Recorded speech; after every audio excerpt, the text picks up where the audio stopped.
অন্যদিকে আজ ফের গার্ডেন রিচের দুর্ঘটনাস্থলে গিয়ে পৌঁছন মেয়র ফিরহাদ হাকিম। দুর্ঘটনাস্থল পরিদর্শন করেন তিনি। আজ গার্ডেন রিচে ফের যান মেয়র ফিরহাদ হাকিম। দুর্ঘটনাস্থল তিনি পরিদর্শন করেন। কি বললেন ফিরহাদ হাকিম শোনাই একবার।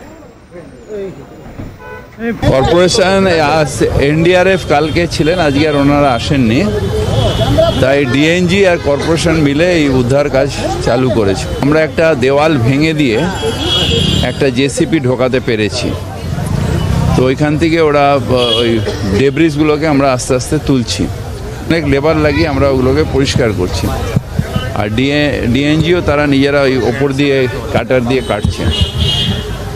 আশা করছি যে যাকে পাওয়া যাচ্ছে না, আশা করছি আজকে হয়তো পেতে পারে। একটা উদ্ধার কাজ এটা হয়ে গেলে তারপরে আমরা মাস স্কেলে ডেব্রিস তোলার ব্যবস্থা করি। আমরা যত ওই ডেব্রিসগুলোকে ওই জন্য আমরা অসাবধানী অবস্থায় তুললে তো সে হয়ে যাবে, সেই জন্য কাল পর্যন্ত খুব সাবধান অবস্থায় তুলেছি। আজকেও আমরা এক ধার দিয়ে ওই এগুলোকে পরিষ্কার করছি, যাতে ওইটা আবার পড়ে না যায়। পড়ে গেলে তাহলে ওই যে যদি কিছু থেকে থাকে তাহলে একেবারেই চ্যাপটা হয়ে যাবে।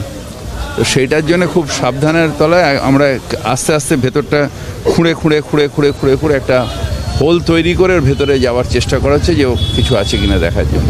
অতীন ঘোষের বক্তব্য কুণাল ঘোষ ওই যে যা করুক, এটা নিয়ে এখন আমি আর কিছু বলবো না।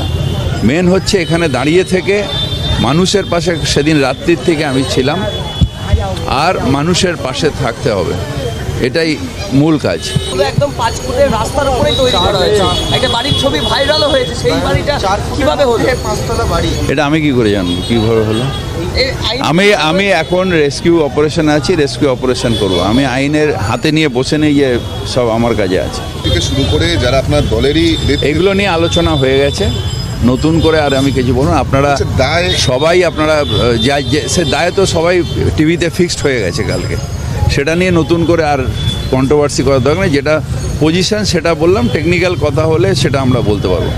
দায় এড়ানো, কারোর জবাব দেওয়া, এসব আমি রাত্রিবেলা রোজ শুনছি।